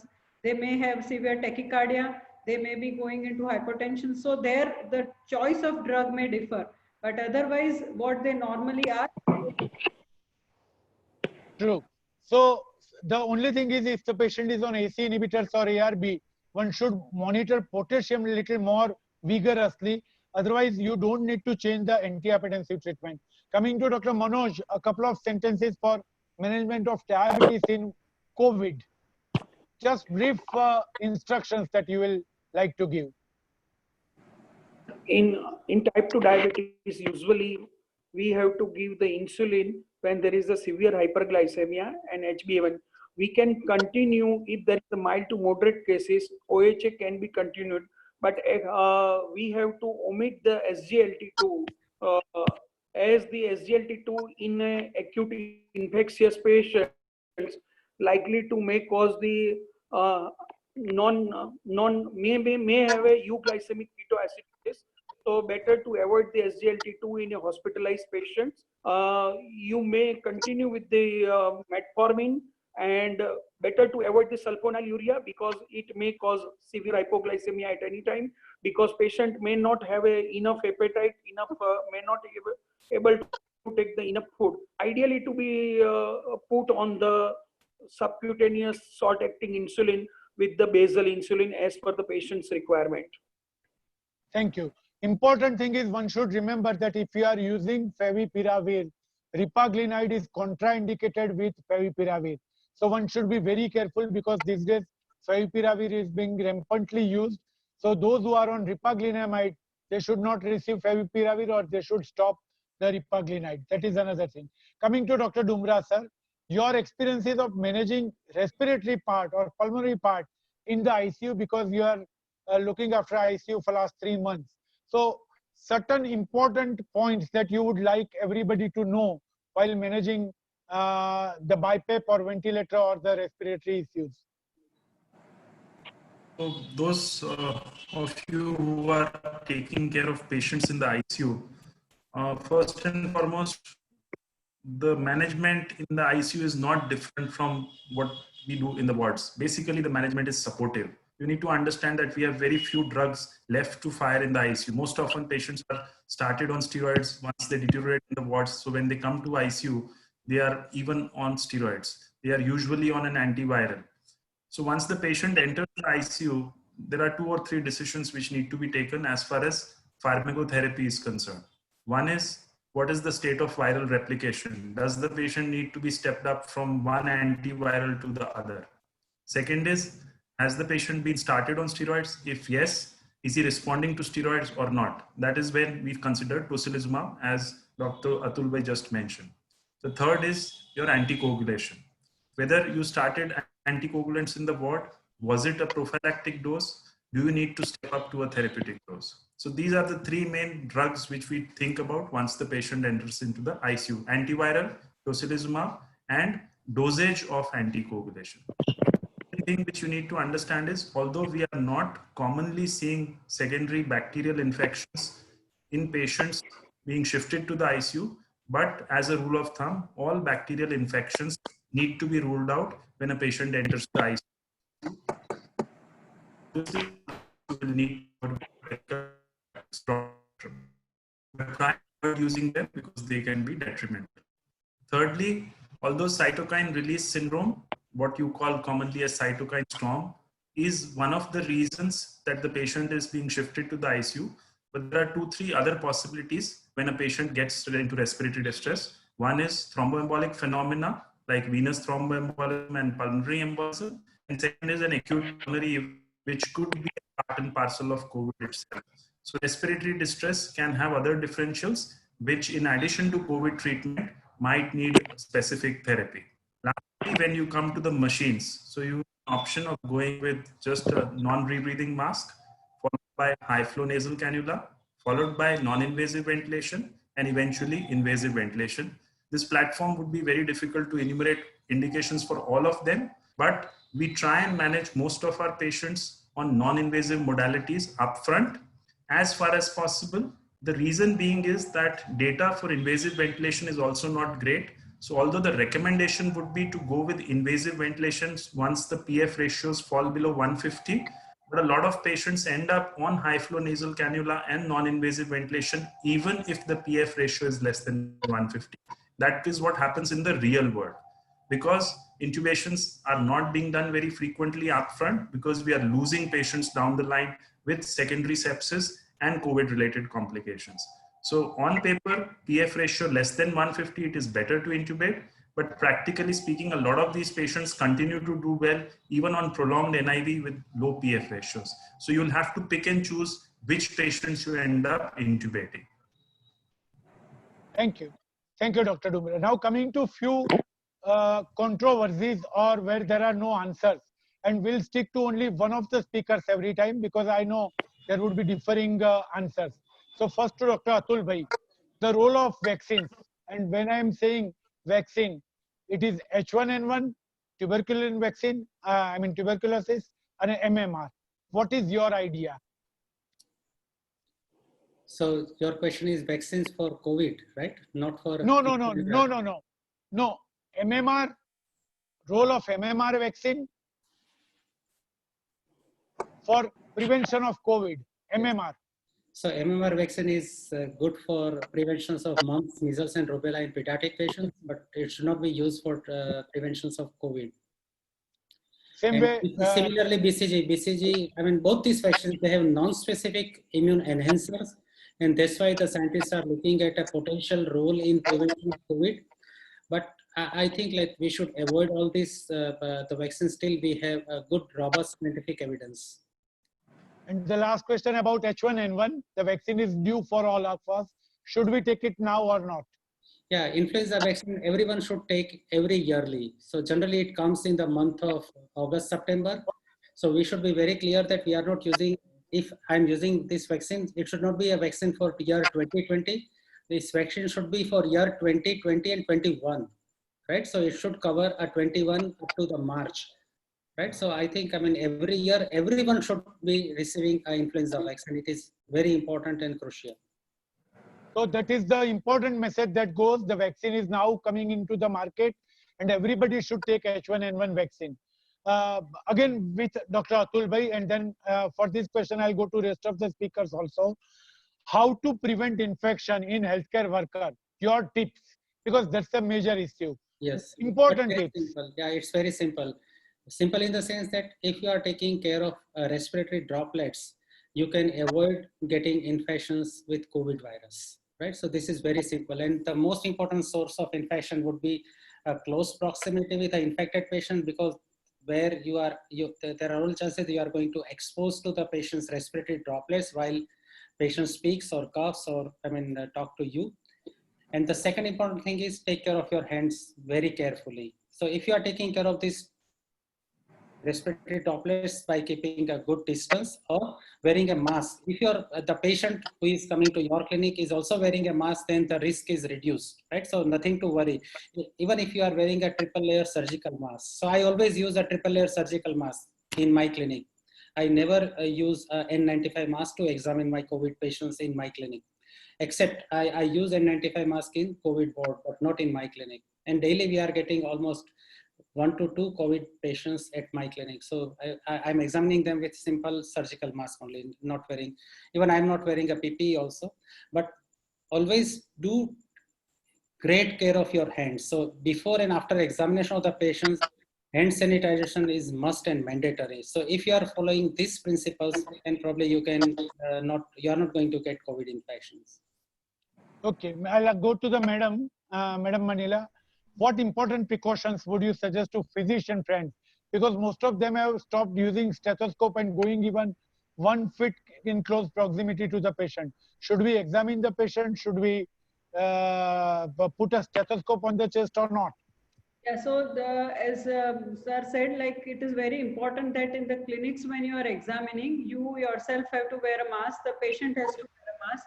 Fever OPDs, I would suggest that a little extra precaution if you have on over your body or over the patient, that would be really helpful, because if you are going to examine the patient using stethoscopes, the two very vulnerable areas would be the OPD where you are directly seeing the patient, and the second would be our ICUs where the wards where we keep our COVID patients. So like I being working in the SVP hospital, we usually do not enter the wards or the ICUs without wearing a PP.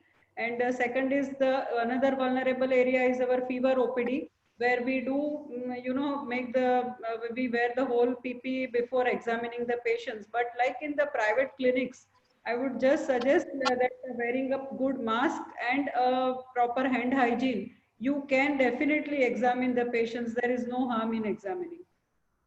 Dr. Manoj Bhai, it is presumed that patients in the ward, when we go to examine, we have got a full PPE kit. But OPD exposure, as we know at HCG also, these days we are examining practically 6 to 8 COVID positive patients daily. So what precautions one must exercise while staying in the OPD? Whatever the Dr. Atul Bhai and Dr. Manila said is perfect. We have to do the proper hand hygiene, use of the hand sanitizer after seeing the patients and before examining the patients, and the proper fitting of the mask you have to see. Most of the time, if clinician makes the may not use the proper mask, proper fitting mask, then it is always a problem. And the direct face-to-face contact when speaking can transmit the virus. So better to take care of this. Many physician takes the very lightly, so this should not be happen. Proper fitting of mask is must. Ideally, when you are seeing the daily 5 to 6 COVID patients, then use of the N95 mask is desirable. Thank you. So another thing that we have commonly seen is that consultants, physicians, family physicians, they all are very, proactive while examining the patient. But the moment the patient disappears and they are talking with the colleagues or taking a cup of tea, they remove the mask, and that is probably another important place where you are vulnerable. So while taking off the mask, while taking tea with your friends or colleagues, stay 6 feet away, otherwise you will be in trouble. Another important question that I'll ask, and most of the people are waiting for, is preoperative assessment and the important precaution one should take before surgery. So surgeons and physicians examining the preoperative patient. I'll go to Dr. Dumra first. Preoperative, what precautions one should take? Which investigations in brief, and what precautions during surgery? So obviously, for all elective surgeries, the first thing is if they can be postponed in the COVID era, you should postpone them. Having said that, a lot of surgeries will be happening and some of them will be emergency surgeries also. So first and foremost, for emergency surgeries, you cannot wait for your COVID reports to come back because the turnaround time is going to be at least 8 to 12 hours minimum. So in that kind of a situation, all universal precautions to prevent transmission of infection during the OT and post-operative periods has to be taken. Having said that, even before the surgery starts, even if you don't get the results before surgery, send a swab because you might get it after surgery and it will help you manage the patient in the post-op period, triaging the patient in the post-op period. If you have time, that is, if it is an elective surgery, every patient has to undergo COVID testing. Having said that, a lot of patients will have a negative COVID test prior to the surgery. And again, it depends on the history and the clinical context, where it is very important that even if the patient is COVID negative, but if you have a strong suspicion, take all precautions. Certain patients in that kind of a situation can be subjected to a CT scan prior to surgery just to rule out the possibility of COVID. And precautions to be taken during surgery. So I think it is the same thing with any virus, whether you have an HIV positive patient or not, you take universal precautions. Whether you have a Hep B or not, you take universal precautions. So you need to be on the guard if you have a COVID patient or not. So every person in the OT has to be covered with a mask and with all aseptic precautions. If you take those precautions and you implement them, there is no reason why you should end up having COVID, even if you're operating on a COVID patient. The problem is that surgeons and staff in the OT, if there is a COVID negative patient, will have laxity, and that leads to problems. So if you implement aseptic universal precautions, then I don't think there should be a problem. What has to be operated has to be operated.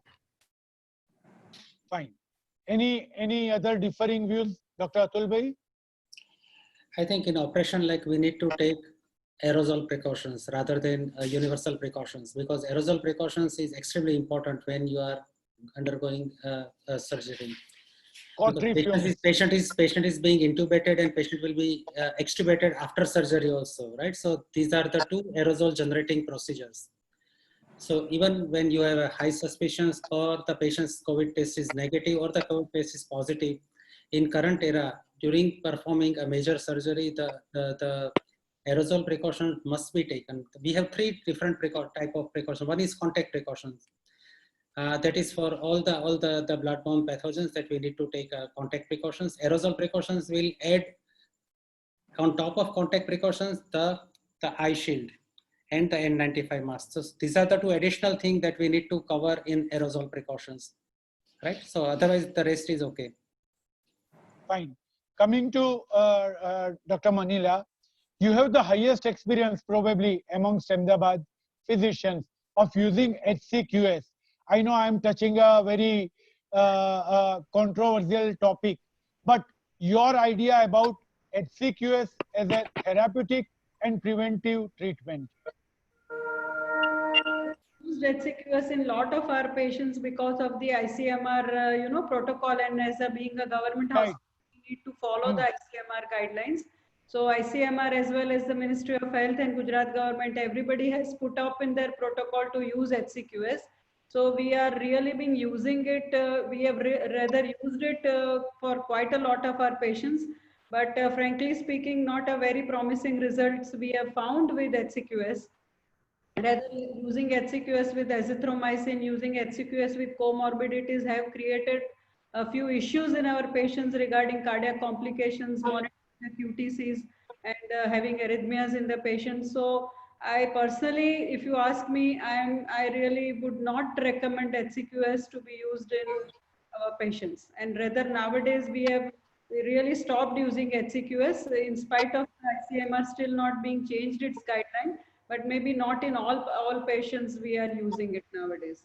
And the ones whom we are putting on favipiravir, obviously we are not loading the patients with both the drugs. That, and even prophylactically also, if you ask me, the prophylactic dose of using once a week probably does not achieve that level of in the blood. And a lot of our patients who were on HCQS, rather our resident doctors who are taking prophylaxis of HCQS, have also been turned out to have COVID positive. So in fact, I could have asked this question to any of the panelists, but I actually wanted to ask to somebody who has really because of recommendations. And if the you are saying this, that it puts a full stop on the HCQS use. Coming again to Dr. Atul Bhai, another important question which everybody is asking: can COVID-19 recur? Do you believe it? There is no question of believing or not believing. We have to rely on the science. But so far, we do not have evidence that there is a recurrence of corona. But we have to be very careful because this virus looks like some engineered virus. It's not a naturally evolved virus. So it is possible that the way the virus, the clinical course, pathogenesis, all this behaves, and the way, like whatever the repurposed antiviral drugs is not working on this virus.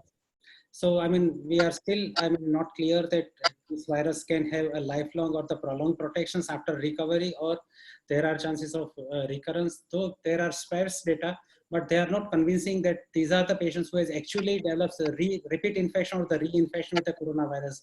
But we have to be very careful. So I do not have a good answer to this question, but we should be very careful for recurrence of this infection.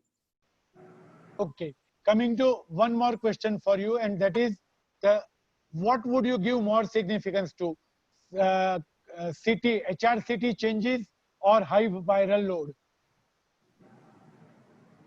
I think, both are very important in the clinical assessment of the patients, because high viral load with a patient with comorbidities, I think I will be careful, though, data is not supporting, but we have to be very careful because the high viral load means more chances that patients can have triggering of the immune system. And the CT scan findings, right? So severity of CT scan and the clinical need for the oxygen. These are the things where I'll be very cautious. And in addition to that, like if I'm looking at the CT pulmonary angio and showing the additional thrombosis, then I'll be more worried. So I think both these investigations plays a significant role in the patient's assessment as well as in patient's management. Coming to Dr. Can I Gundula, add sir. something here for the CT? Sure. Go ahead. Yeah. So, Tushar. this is just about the CT severity score, which somebody has asked the question also. So basically, CT severity score is to evaluate how much lung volume is involved. Now there are two methods. Somebody is giving scores out of 25, somebody is giving out of 40. Both are valid. Only thing, in one scheme, we are using 5 lobes of the lung, where 25 score is being used, and in other 40, where we are using 20 segments of the lung. So the aim is to say if it is more than 50%, so out of 40, if it is more than 20, it is a moderate to severe disease. Likewise, in 25, it is more than 30, so it is a moderate to severe. So it's just to understand the severity of the involvement of the lung volume. I'm not talking about the patient's condition. I'm only talking about the lung volume involvement. If it is more than 50%, then it falls into the category of moderate and severe. So that is what the CT severity score, which we mention in our report. Each and every radiologist is mentioning in the report. CORADS is something different. CORADS is just to understand the level of suspicious of COVID in that particular, because if it is a CORAD 6, it means it is RT-PCR positive. If it is 5, it is high likely to be COVID positive. So all those 6 criteria, 6 categories is being given by the visual impressions of the HRCT. So 1, 2, and 3 may not be very confidently say that that patient is having COVID disease, but 4, 5, they are pretty sure that probably high suspicious of involvement by the COVID.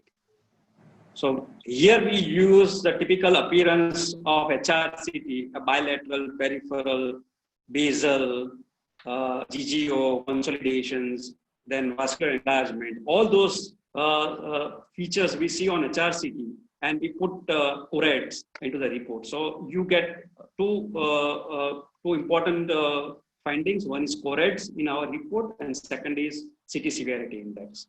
So I just wanted to make things clear with those who are attending this. Perfectly. Coming to Dr. Manisha, what are your opinion about inflammatory markers post-tocilizumab? There is very erratic changes many a time seen. Yeah, I mean, see, post-tocilizumab, if there is a reduction in the markers, like we have to give basically 2 injections in ideally within 12 hours. And still we are giving it, I think, 24. I object, like we do not require a 2 injection. 1 injection is okay. And probably we should look for a lower dose of tocilizumab rather than going for 8 milligram per kg. You can reduce the dose, and that is 200 milligram or 162 sub-Q can be an optimal and adequate dose for treatment of cytokine release storm in COVID. Because the dose that we are describing, 8 milligram per kg, is for the chimeric antigen T cell related therapy related cytokine storm. So it is the cancer chemotherapy related cytokine storm where there is a severe and profound challenge, and that requires a very high dose. And in that conditions, they recommend a possibility of second dose, but not for this viral infection, because here in the viral infection, the patient's immune system is giving a different challenge of the cytokine release storm in different patients. So in all patients, you will not find the similar degree of cytokine storms. And by giving a very high dose of tocilizumab, we are putting these patients at a very high risk of infections. And we have, out of first 20 patients where we have given tocilizumab, 1 patient there was bloodstream infection, and 1 patient has the raised beta-glucan, though we could not culture candida from the peripheral blood. So this patient is enterococcal Fishium bacteremia, and at SVP hospital where the Monila works, the first 61 patients who has received tocilizumab, 5 patients, they have bloodstream infections. 2 had Acinetobacter, 1 patient is Enterobacter, 1 patient is E. coli, and 1 patient is Klebsiella. Right? So this is a very notorious drug, and we should not use a very high dose or the double dose or the second dose or multiple dose of tocilizumab. So this is a strong and clear message to all the listeners that please use only 1 dose of tocilizumab, and probably you may go for a lower dose if your patient is not having a very severe or the significantly elevated inflammatory markers. Yeah, and Okay, great. the ones who are elderly with a lot of comorbidities and diabetic patients. The uncontrolled DM patients, they really go bad once you give a full dose of tocilizumab is what also we have seen over this past few months. So it's a double-edged sword, and we already used that word, that we should be very, very careful in using the drugs only after steroids, and that too if the patient is not improving. So coming to inflammatory marker, Dr. Manisha, do you see erratic changes in inflammatory markers? Yes. See, basically because inflammatory marker results would definitely depend upon the cell damage which has happened before giving tocilizumab. So overnight, we will not see maybe much changes in all the patients. But those who are doing little better than others will have some different kind of results. So basically, based on patient's immunity and damage that has already occurred, markers result would be dependent on that, and that is how we need to interpret them. Okay, fine. Coming to another important question that everybody asks, I'll go to Dr. Atul Bhai directly. What should be done to improve the immunity? Are there any really proven value of any allopathic, non-allopathic medicines? Just in brief, yes or no? Yeah, I don't have any good answer for this question, but I can answer a previous question. The inflammatory markers, like, I mean, now we have two studies. My study is accepted, and probably you are going to see in this coming issues of the Indian Journal of Medical Microbiology about 20 patients who has received tocilizumab. There is a definite and the rapid decrease in the CRP level after giving tocilizumab, and most of the patients, they normalize the CRP at the end of 72 hours time. So majority of the patients, they achieve a normal C-reactive protein, whatever the elevated CRP that you have seen, and the same findings that we have seen into the SVP study also, because I'm also looking after this SVP, the data and other stuff. So in this, there are 61 patients. All the patients, those who has responded and survived, the CRP values touches to the normal because they have analyzed at 0, 3, and the 7 days after tocilizumab. So at 7 days, all the responders have normalization of the C-reactive protein, and the 11 or 13 patients, those who died out of 61 patients, they have persistently elevated or they have declined in the CRP, and at the 7 days, they have increase in the CRP level. And this increase in the CRP level was associated with the leukocytosis and the polymorphonuclear leukocytosis. And out of these 12 patients, the 5 patients has definite bloodstream infection. So we believe that this rise, the second rise in the CRP after responding to the tocilizumab is related to the secondary bacterial infections. So practically we can say that all the patients who are going to receive tocilizumab, they have rapid decline in the C-reactive protein level, and you expect normalization by day 3. This is number one. The second thing, if you are also following IL-6 pre-tocilizumab and post-tocilizumab, the patient after receiving tocilizumab, the IL-6 level, say for example, pre-toci is 76 or 80 or 100, whatever it is. But post-tocilizumab, the IL-6 level will rise to 600, 700, 1000 like this. And this is just because of the tocilizumab, which is blocking IL-6 receptors. And that's why now there is more free IL-6, which is available into the plasma to calculate by the machine, right? So this is actually a good effect of tocilizumab, which is giving you a very high IL-6 level. IL-6. So that's why IL-6 is unreliable after giving tocilizumab. A question for Dr. Something. Can I say something? Yeah, sure. So a couple of things. First and foremost, tocilizumab is not a wonder drug. So please do not rely on it for all your problems. It is basically absolutely agreed. Absolutely very brief, very little evidence. And frankly speaking, it works in some patients and it doesn't work in a lot of patients.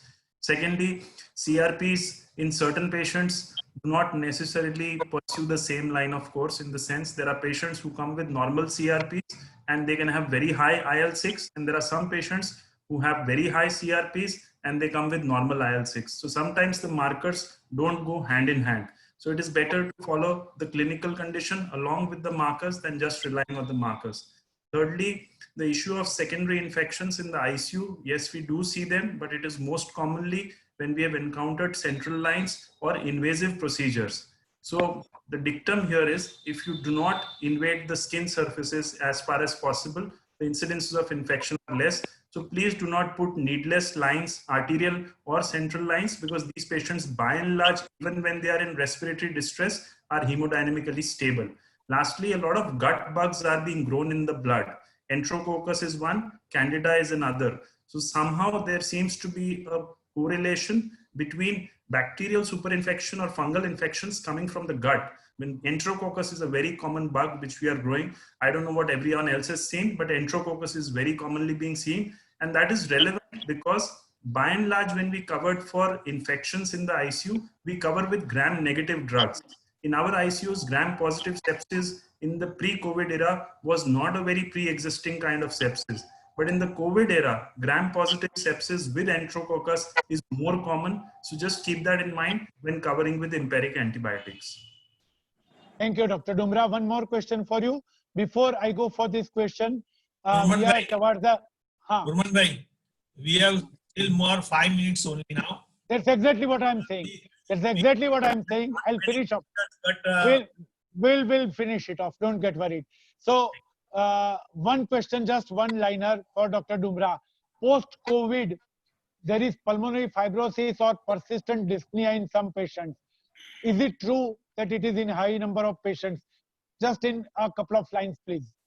So fibrosis is a natural healing process for any infection in the lung. Just as you have TB, you will get post-TB fibrosis. What you need to understand is when we talk about fibrosis as a disease, it is progressive fibrosis irrespective of the trigger having gone away, which means the trigger came and went away and there is progressive fibrosis. That is a disease which we are worried about.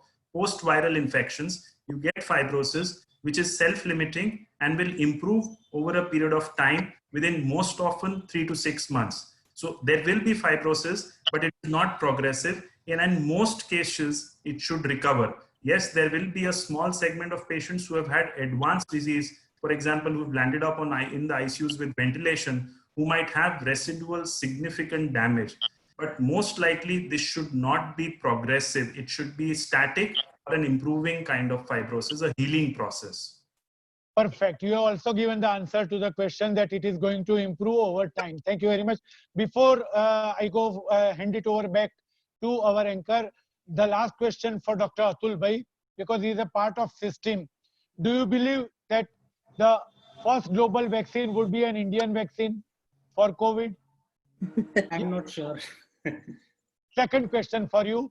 And can Ahmedabad physicians and family physicians feel little bit relieved that we will not have another steep rise in Ahmedabad, or still it is very early to say?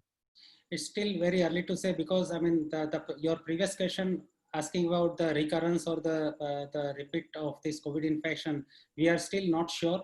And we are also not sure whether the antibodies which are developed as a part of recovery from a natural infections are really a protective antibodies, or the vaccine that we are expecting can have a real true protective values against the COVID-19. Let me, clarify this with examples of influenza vaccine. So every year, like we are taking influenza vaccine, but most of the time, like if you look at the statistic, the influenza vaccine is able to protect the symptomatic disease in only 50% of the recipient. The rest of the 50%, they do develop influenza despite the influenza vaccine, but the chances of complications are much less compared to those who are vaccinated. So similarly, we are not expecting a full efficacy of the COVID vaccine, but if we are having a partly active vaccine, then probably that can protect us from the severe hyperinflammation that is a part of COVID syndrome. That is what I expect from the vaccine. But the question still remains there. As Ahmedabad is on the descending curve, or still we can expect a rise? So Wall City area is having a descending curve, but the western part of the Ahmedabad, still we are getting good number of patients daily. So it's still rising. It is spreading into the peripheral Ahmedabad. Okay, thanks everybody. Thanks all the speakers. We try to cover up COVID as much as possible within 2 hours, which is not actually true. I'll hand it back to the anchor. Thank you very much. And thanks, Anna. Now I request Bharat Bhai to sum up today's seminar. And second thing, we have a lot of questions for the surgical people. So we'll try to have some webinar on particularly on surgical aspect.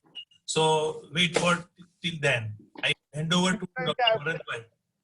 In fact, I've gone through all the questions, and except for a couple of surgical questions, We have replied practically all questions. Yeah. Okay, over to Bharat Bhai. So thank you everybody. I believe it was very informative.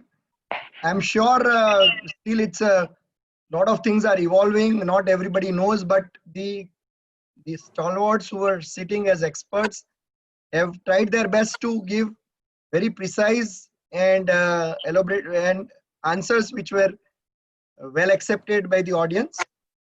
All of the experts sitting are truly the experts not only of Ahmedabad but of this state. So my special thanks to each and everyone. They've all given time. I know everybody is so busy these days, specifically all of you, because all of you are busy in treating COVID patients.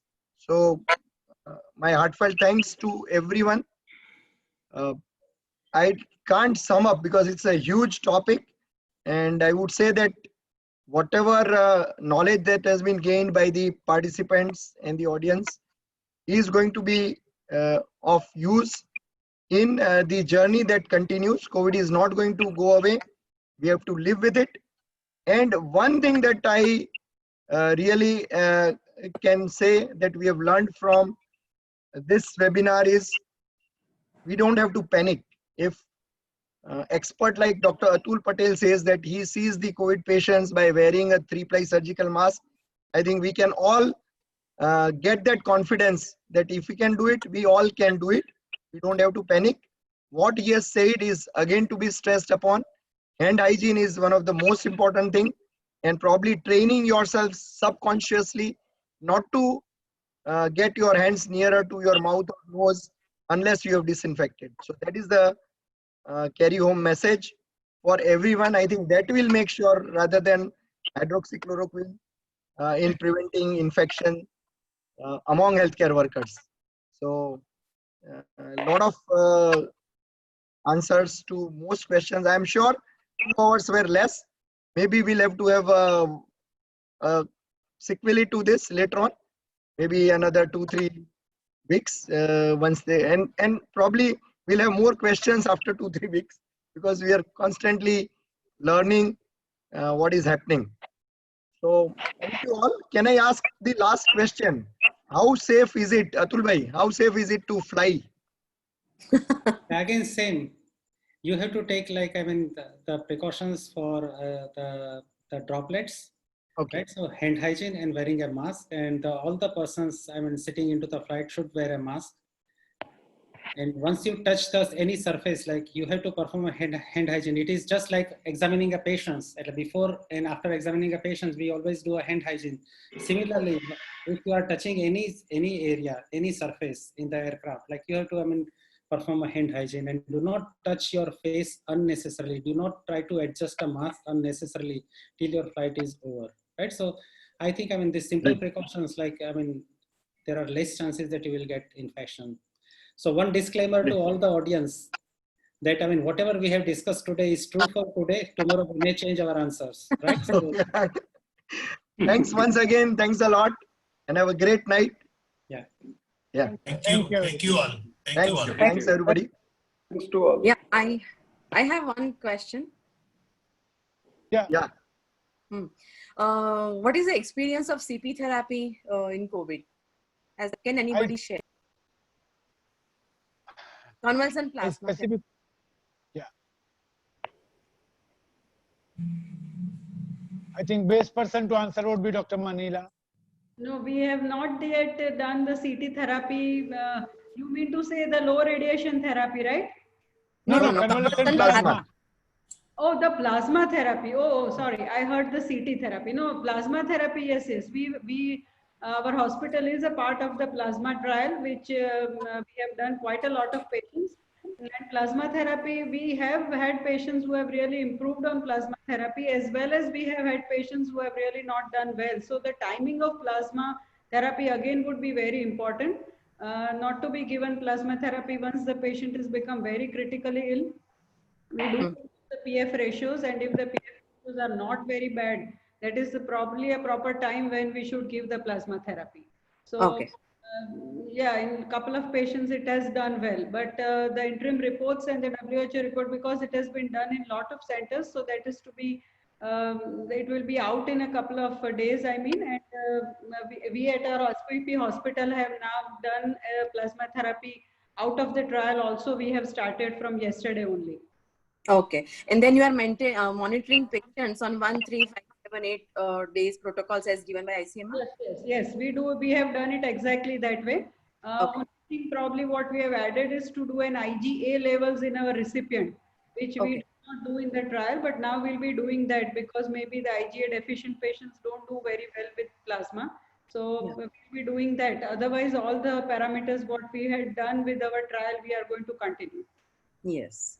Why? Because SIMS has also got recently got this CP therapy permission for this off-label use of conversion plasma.